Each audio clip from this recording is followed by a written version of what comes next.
Now my honor to yield time to the author of this bill, the gentleman from Texas, the man who understands that not knowing should never be an answer, Mr. Paul. Gentleman from Texas 2 minutes. Is recognized for 2 minutes. I thank the gentleman for yielding.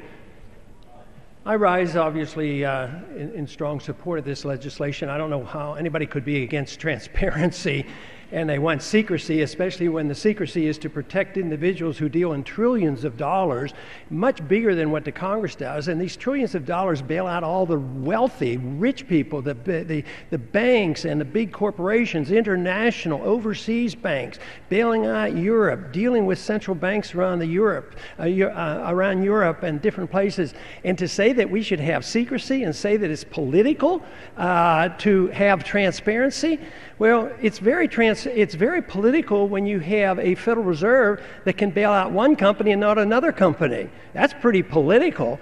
I think when people talk about independence and having this privacy of the central bank, it means they want secrecy.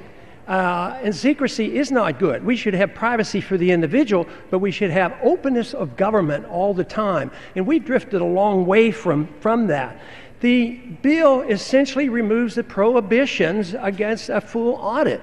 To audit, we should know what kind of transactions are. We should know about the deals that they made when they were fixing the price of LIBOR. These are the kind of things that have gone on for years and we have no access to. So Congress has this responsibility. We're reneging on our responsibility. We have the responsibility and we have not done it.